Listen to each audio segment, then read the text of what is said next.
6 अध्याय 14 सामाजिक विज्ञान। हमारे आसपास की आर्थिक गतिविधियाँ। आर्थिक गतिविधियों से ही समृद्धि आती है। इसका अभाव और भौतिक तनाव देता है। सार्थक आर्थिक गतिविधियों का अभाव वर्तमान समृद्धि और भावी प्रगति में बाधक होता है। कौटिल्य के द्वारा लिखा गया है। अर्थशास्त्र। महत्वपूर्ण प्रश्न देख लेते हैं। आर्थिक गतिविधियों को किस प्रकार वर्गीकृत किया जाता है? विभिन्न आर्थिक गतिविधियों को क्षेत्रक सेक्टरों से संबंधित करने का क्या आधार है? यह तीन क्षेत्रक सेक्टर आपस में किस प्रकार संबंधित है, देखेंगे हम लोग। मौद्रिक मूल्य क्या होता है? किसी वस्तु का मूल्य जिसे मुद्रा के रूप में मापा जा सकता है, वही मौद्रिक मूल्य होता है। परिचय। अध्याय 13 में हमने दो प्रकार की गतिविधियों के बारे में सीखा, आर्थिक और गैर आर्थिक। जिन गतिविधियों में मौद्रिक मूल्य का अर्जन होता है उन्हें आर्थिक गतिविधियां कहते हैं। हमने गैर आर्थिक गतिविधियों के महत्व के बारे में भी जाना। इन गतिविधियों को भलीभांति समझने के लिए इस अध्याय में हम जानेंगे कि इन आर्थिक गतिविधियों को कैसे वर्गीकृत किया जाता है और यह एक दूसरे से किस प्रकार भिन्न है। बीते दशकों में आर्थिक गतिविधियों की संख्या तीव्र गति से बढ़ी है। उदाहरण के लिए पहले के समय में लोग कृषि, पशुपालन, औजारों का निर्माण, मिट्टी के बर्तन बनाना और कपड़े बुनना इत्यादि गतिविधियों में सम्मिलित होते थे। जैसे जैसे समाज में प्रगति हुई, इन आर्थिक गतिविधियों में वृद्धि हुई जिनके माध्यम से लोग अपनी आजीविका चलाते हैं। आज अनेक प्रकार की आर्थिक गतिविधियां हैं, जैसे कंप्यूटर, मोबाइल फ़ोन और ड्रोन का निर्माण, बैंक, विद्यालय और होटल में कार्य करना, परिवहन के लिए विभिन्न प्रकार के वाहन चलाना, फर्नीचर तैयार करना, मशीन से कपड़े सिलना, सॉफ्टवेयर बनाना, रेफ्रिजरेटर, वॉशिंग मशीन का मरम्मत करना आदि। इन सभी गतिविधियों के वर्गीकरण से हमें यह समझने में सहायता मिलती है कि ये कैसे कार्य करती है और इनके मध्य क्या संबंध है। आर्थिक क्षेत्रकों में आर्थिक गतिविधियों का वर्गीकरण। कुछ आर्थिक गतिविधियों में समान विशेषताएं होती है और इनके आधार पर इन्हें एक समूह या व्यापक समूह में वर्गीकृत किया जा सकता है, जिन्हें आर्थिक क्षेत्रक कहते हैं। प्राथमिक, द्वितीयक और तृतीयक तीन प्रकार के मुख्य आर्थिक क्षेत्रक होते हैं। इन क्षेत्रकों की मुख्य गतिविधियों को पृष्ठ 197 पर दिए गए चित्रों में दिखाया गया है। आर्थिक क्षेत्रक क्या होते हैं? व्यापक समूह जिनमें एक ऐसी विभिन्न गतिविधियां सम्मिलित होती है जिनसे एक राष्ट्र की आर्थिक समृद्धि में सहायता मिलती है। प्राथमिक गतिविधियां देख लेते हैं। जिन आर्थिक गतिविधियों में लोग प्रत्यक्ष रूप से वस्तुओं के उत्पादन के लिए प्रकृति पर निर्भर रहते हैं, उन्हें प्राथमिक गतिविधियां प्राथमिक क्षेत्रक की गतिविधियां कहते हैं। प्रकृति पर निर्भर रहते हैं। उदाहरण के लिए कृषि क्षेत्र में अन्न और सब्जियों की खेती, जंगलों में लकड़ी एकत्रित करना, खदानों से कोयला निकालना, मत्स्य पालन, मछली, कुक्कुट पालन, फार्म में अंडे प्राप्त करना फार्म से आदि सभी प्राथमिक क्षेत्र की आर्थिक गतिविधियां हैं जो कि कृषि से रिलेटेड है और प्रकृति से रिलेटेड है। प्राथमिक क्षेत्र क्या होते हैं? उन गतिविधियों का समूह जिनमें प्रकृति से सीधे कच्चे माल का निष्कर्षण शामिल होता है, जैसे कृषि, मत्स्य पालन, वानिकी इत्यादि, जिससे हमें प्रकृति से सीधा कच्चा माल प्राप्त हो, प्राथमिक क्षेत्र में आते हैं। आर्थिक गतिविधियों में आर्थिक क्षेत्रकों का यहाँ पे वर्गीकरण किया गया। प्राथमिक क्षेत्रक, द्वितीयक क्षेत्रक और तृतीयक क्षेत्र। प्राथमिक क्षेत्र की हो जाएंगे कृषि हो जाएंगे, खनन हो जाएगा, मछली पकड़ना हो जाएगा, कुक्कुट पालन हो जाएगा, मुर्गी पालन, वानिकी हो जाएगा, फॉरेस्ट। और द्वितीयक क्षेत्रक में हो जाएंगे निर्माण, विनिर्माण, जल आपूर्ति, सौर ऊर्जा, विद्युत उत्पादन, ये सारे। और तृतीयक क्षेत्रक में हो जाएंगे जैसे स्वास्थ्य देखभाल, व्यापार और उपयोगी सामग्री, संचार, बैंकिंग, परिवहन। कृषि, खनन, मछली पकड़ना, पशुपालन, वानिकी इत्यादि कुछ महत्वपूर्ण प्राथमिक गतिविधियां हैं। नीचे प्राथमिक क्षेत्रों की विभिन्न प्रकार की गतिविधियां दी गई है। ग्रीन हाउस कृषि, खनन, मत्स्य पालन, वानिकी, पशुपालन, ये सभी प्राथमिक क्षेत्र के उदाहरण हैं। क्या आप ऐसी प्राथमिक गतिविधियों के बारे में सोच सकते हैं जिन्हें आपने पहले देखा है? इन गतिविधि में कौन कौन से प्राकृतिक संसाधनों का प्रयोग होता है? इनमें से दो के नाम बताइए और अपने अनुभवों को सहपाठियों के साथ साझा कीजिए। अब द्वितीयक क्षेत्रक के बारे में जानते हैं। द्वितीयक क्षेत्रक उन गतिविधियों का समूह है जिनमें प्राथमिक क्षेत्रक से प्राप्त कच्ची सामग्री के प्रसंस्करण द्वारा इसे बिक्री या उपभोग हेतु उत्पादन में परिवर्तन करना सम्मिलित है।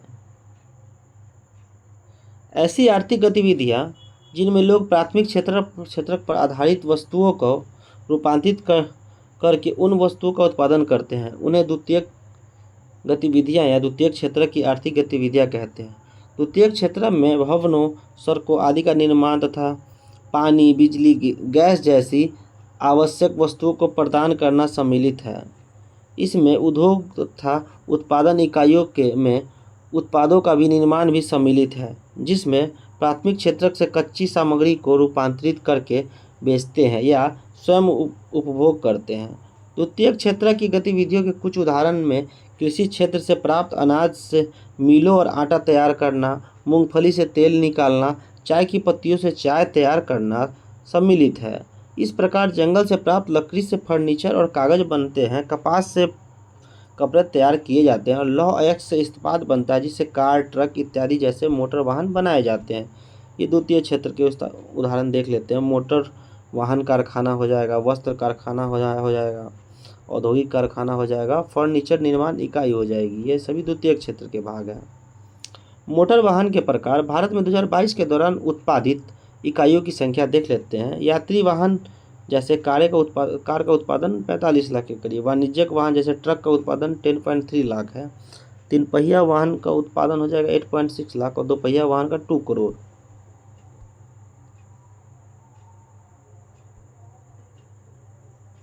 हमने द्वितीयक क्षेत्र की गतिविधियों के कुछ उदाहरण देखे। क्या आप द्वितीयक क्षेत्र में दो अन्य उदाहरण आर्थिक गतिविधियों के बारे में बता सकते हैं?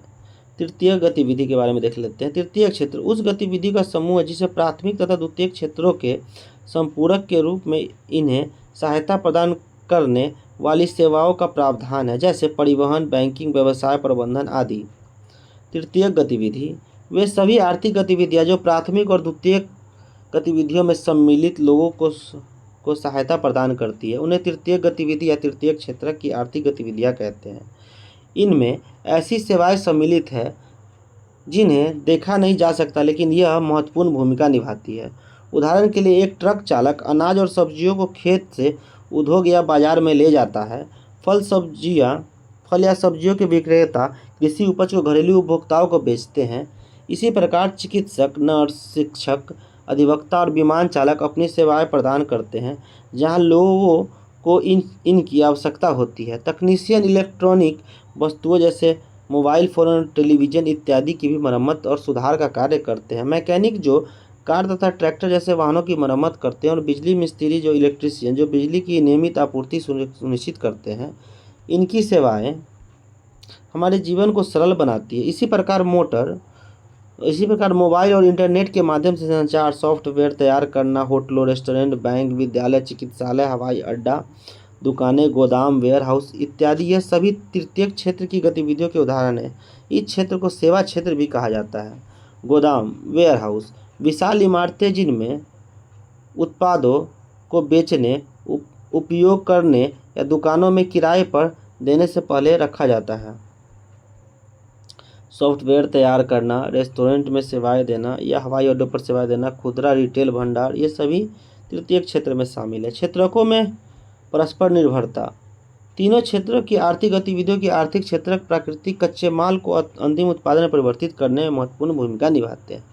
आइए गुजरात के आनंद जिले के एक गांव का काल्पनिक भ्रमण करते हैं और एक रोचक उदाहरण का अध्ययन करते हैं जहां हम यह समझेंगे कि ये तीनों क्षेत्र कैसे परस्पर संबंधित है तथा एक दूसरे को कैसे सहयोग करते हैं। डेयरी एक ऐसा स्थान जहां दूध को एकत्रित तथा उसका भंडारण किया जाता है। बिचौलिए व्यक्ति जो उत्पादकों से सामान खरीदते हैं और उपभोक्ता को बेचते हैं। बिचौलिए इस सेवा के लिए शुल्क लेते हैं। डेयरी सहकारिता खेत से थाली तक। इन दिनों गुजरात के किसान प्रातःकाल दूध की बाल्टियां टकराते और अपने सबसे अच्छे मित्रों गायों या भैंसों के खुशी के रम्भाने की आवाज़ सुनते हैं। खुशी में किसानों और उनके परिवारों के जीवन में गायों का एक विशेष स्थान है। किसान गायों का दूध दूहते और अपने आसपास की डेयरी में बेचते। माह के अंत में उन्हें दूध की गुणवत्ता और तौल के आधार पर इसका भुगतान किया जाता है। हालांकि 50 साल पहले ऐसी स्थिति नहीं थी।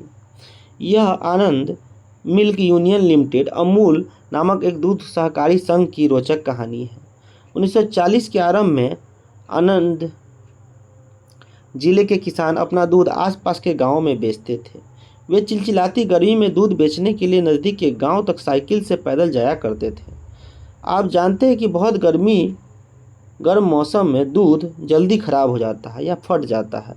किसानों को दूध खराब होने से पहले जल्दी से जल्दी बेचना पड़ता था। उन्हें कठिन परिश्रम करने के बाद भी बेहद कम आमदनी होती थी, इसलिए उन्हें बिचौलिए पर निर्भर करना पड़ता था, जो किसान से बहुत कम कीमत पर अधिक मात्रा में दूध खरीदते और इसके बाजार में बेच देते। कई बार किसान बिचौलियों के कारण ठगा या उत्पीड़न अनुभव करते थे। वर्गीज कुरियन बाएं तथा त्रिभुवन दास पटेल दाएं हैं। वर्गीज कुरियन और त्रिभुवन दास। एक दिन सभी किसान मिलकर देश के एक बड़े नेता सरदार वल्लभ भाई पटेल के पास अपनी समस्या लेकर मिलने गए। उन्होंने स्वेच्छा से कार्य किए और बिचौलियों पर निर्भरता को रोकने के लिए सहकारी संगठन बनाने का परामर्श दिया। सहकारी संगठन व्यक्तियों का एक समूह जो जब स्वेच्छा से एक साथ आकर औपचारिक तरीके से अपनी आर्थिक तथा सामाजिक आवश्यकताओं को पूरा करता है। समूह के सभी सदस्य सहकारी संगठन के स्वामी होते हैं और उनके द्वारा सामूहिक रूप से निर्णय लिए जाते हैं। पाश्चुरीकरण क्या होता है? ऐसी प्रक्रिया जिसमें दूध को एक निश्चित तापमान तक गर्म किया जाता है ताकि इसे हानिकारक बैक्टीरिया को नष्ट करके इसे संरक्षित किया जा सके। कारखाना क्या होता है? भवन या भवनों का समूह जहां वस्तुओं का निर्माण किया जाता है या विभिन्न घटकों को एक साथ मिलाकर अंतिम उत्पादन तैयार किया जाता है, वही कारखाना कहलाता है। एक सहकारी संगठन किस तरह किसान एक समूह के रूप में दूध की बिक्री और खरीद कर सकते थे तथा दूध के संग्रह, प्रसंस्करण और वितरण के लिए इस पूरी प्रक्रिया को अच्छी तरह संभाल सकते थे। किसानों ने सरदार पटेल का परामर्श माना। अमूल की स्थापना 1946 में श्री त्रिभुवन दास पटेल अधिवक्ता और स्वतंत्रता सेनानी डॉक्टर वर्गीज कुरियन एक इंजीनियर थे जो मुंबई के एक डेयरी कारखाने में काम करते थे के नेतृत्व में की गई। इस प्रयास से किसानों विशेषकर महिलाओं को एकजुट किया तथा दूध के उत्पादन और बिक्री पर उनका नियंत्रण बढ़ा। दूध उत्पादकों ने सभी मामलों पर सामूहिक रूप से निर्णय लिए, जैसे दूध का उत्पादन, पाश्चुरीकरण और बिक्री। इन कार्यों को सभी ने आपस में साझा किया, जिसके कारण इस सभी की आमदनी बढ़ी। उन्हें अब बिचौलियों की जरूरत नहीं थी और वे एक बड़ा परिवार बन गए।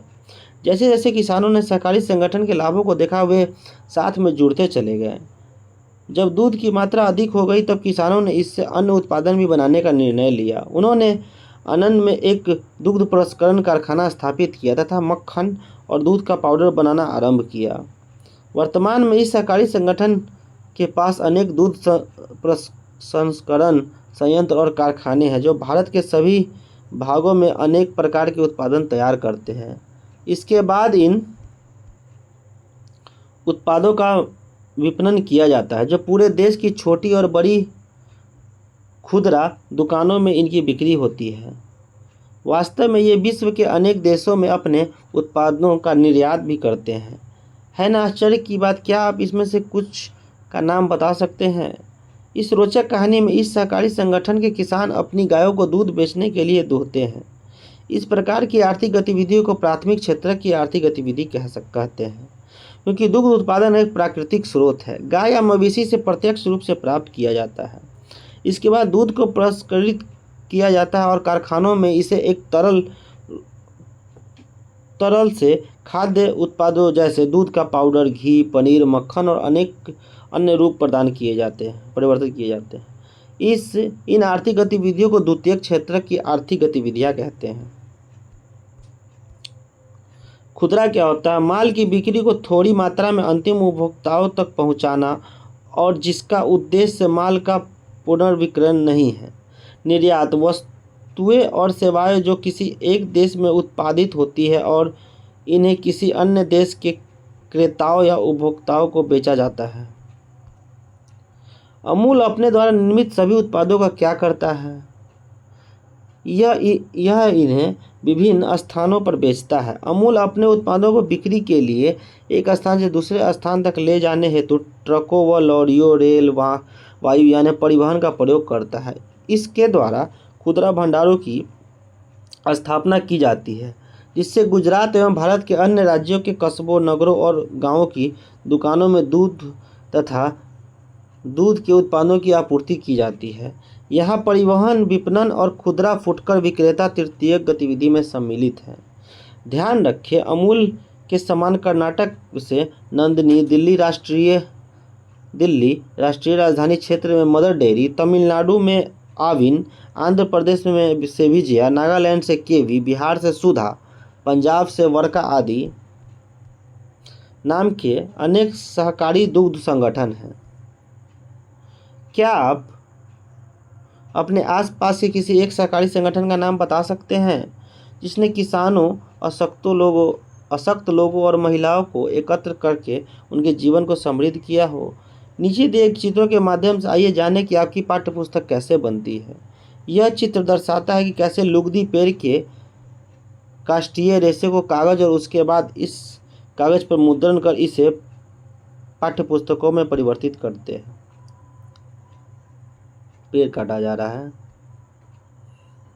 उसके बाद इसे फैक्ट्री में लेके जाया जा रहा है, फैक्ट्री में इसे कागज बना के बनाया जा रहा है। पेड़ से लुगदी निकालने के से लेकर अंत पाठ्य पुस्तक तैयार करने तक की इस प्रक्रिया की कोई भी गतिविधि संभव नहीं होती अगर यह तीनों क्षेत्र एक साथ कार्य नहीं करते।